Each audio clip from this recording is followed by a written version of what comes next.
Hello again, YouTubers. Just coming back, posting another video here. Thought I would take an opportunity to go through and kind of show my Metallica collection out of my LPs here. One of the greatest groups, actually the greatest metal band of all time. So take a few minutes here to give them a little bit of credit and kind of go through some of the albums here. First one here, we got Kill 'Em All, going back to the early Metallica. This is just a lot of their vintage stuff I like on this one. They got, most bands when they first start out, their first, one or two albums are always kind of the ones they have the most heart and spirit they put into and so forth. And I think Metallica held up with that on this one as well. In case you're wondering, on the back here, every time I have an album, I always go through and kind of mark the best songs on the album, put how much I paid for it the year, just to kind of keep everything organized and keep track. But that's Kill 'Em All. Favorite song on this album, probably have to go with, well, it's kind of a toss-up between Jump in the Fire, Whiplash, and Seek and Destroy. Can't go wrong with either one of those. So that's Kill 'Em All. Then, of course, their next album, Ride the Lightning. Once again, another classic. Still had Cliff Burton at the helm here on the bass. This has, of course, a couple of classics with For Whom the Bells Toll and Fade to Black. Probably two of the best tracks on this album. And of course, For Whom the Bells Toll, as simple a song as it is, especially those of you who play guitar and know, I definitely think that's probably one of the most classic riffs in terms of just what I sum up as pure metal. So absolutely love that song. Great album.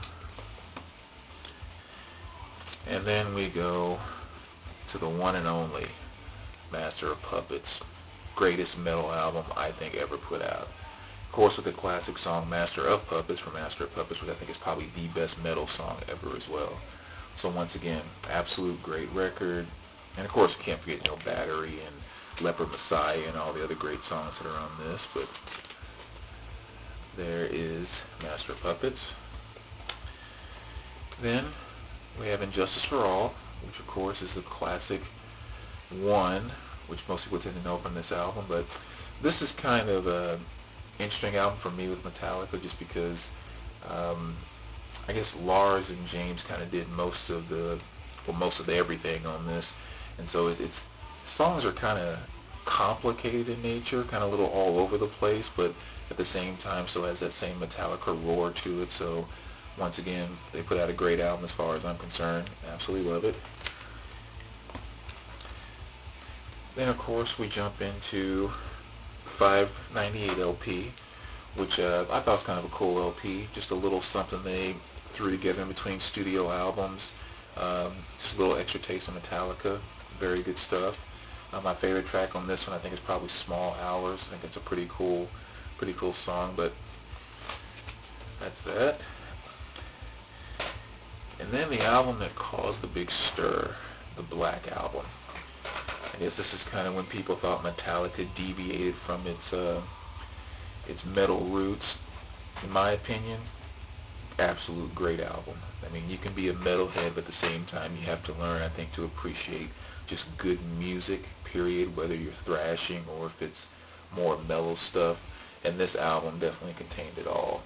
I mean, between Enter Sandman, some people thought it was a little commercial, but in my opinion, absolute great metal song that incorporated a good hard riff, yet melodies, yet something that could be commercial without actually selling out, all that good stuff. And then of course, the Unforgiven, Sad But True, Wherever I May Roam. I don't know, some people really got an uproar about this. To me, it's hard to hate this album. Metallica Black, absolute classic. Then we have Metallica Load. I think this was a pretty cool album too. One interesting thing I kind of heard was that, these albums came out so close back to back between Load and Reload that, if they'd actually would have made this one album, it would have been pretty killer between the two, because there are some very good tracks on here. This is also the one where they caught some flack for cutting their hair and all that good stuff, which I thought was a bit stupid, because who else out there had the same hairstyle from '81 as they had in, early '90s when this record came out? So I know my hairstyle changed. I have no problem with them changing theirs either. besides, music's great. It's a great album. As I just mentioned a minute ago, this is Load, the second part of that album, which once again had some really good songs on there. The Memory Remains, Devil's Dance, Fuel, The Unforgiven 2, Slither. I thought this was a good album as well. Then we had the 3LP Garage Incorporated. This was kind of cool too, since it wasn't so much of a studio album, but just kind of, Metallica jamming with a lot of different things. You got songs like Whiskey in a Jar, and they covered Tuesday's Gone from Leonard Skinner. I thought it was just kind of cool, just a lot of random different styles of songs, and them just seems like getting in a studio jam and just kind of putting something out. So very cool. I wish more bands would do stuff like this. And then we have the S&M album, which is probably my least favorite Metallica album. I give them credit for this just because, like they've always done throughout their careers, they've kind of gone with what they wanted to do and gotten creative and haven't been scared to kind of venture out into new areas. That was very cool. I just found it really hard to connect with any of the tracks on this particular album. But once again, anytime Metallica puts something out, I'm happy for one more Metallica album. So that's S&M. Then we have the other album that was a little bit of a controversy. This is Metallica Saint Anger album. I kind of caught on to the idea of what they were trying to do here by trying to sound like, just a garage band getting together for the first time jam. And I'm sure you heard the story if you saw the documentary, Some Kind of Monster. I think the biggest downfall with this particular album was that Metallica had already made Kill 'Em All. They already made an album called Master of Puppets, and once they kind of got to that pinnacle, something of this level just wasn't quite acceptable for them. I've always said if this album was put out by any other band or a band coming out for the first time, it would have been all the rave. People would have said it was the greatest thing in the world, but since it was Metallica, they're trying to compare it back to, like I said, Master of Puppets, the Black Album, and so forth. It just didn't quite live up to that. But as far as I'm concerned, Frantic, Saint Anger, Some Kind of Monster, those are pretty good songs to me.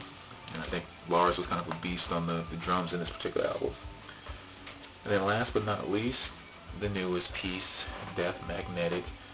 I really like this because I thought in some ways this was Metallica coming back to the roots of Metallica.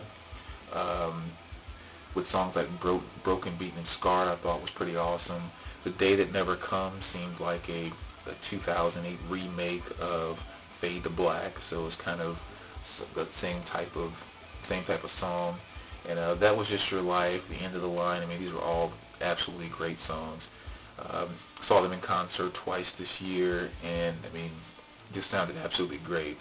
So once again, every time Metallica comes out with another album, I'm just thankful that, hey, one more Metallica album that we can have. So for the most part, that's my Metallica collection. I'm just starting to post more stuff now and kind of show off some of my records. As you can see, I don't know if you can see that or not, but I have a few, to say the least. But yeah, I kind of encourage you also. I mean, there's vinyl community is definitely, I think, a great community to get into, and it's kind of cool seeing what other people have. So if you have some stuff, please whip it out, show it, post it. I'll definitely like to give it a look. Alright, see you guys soon.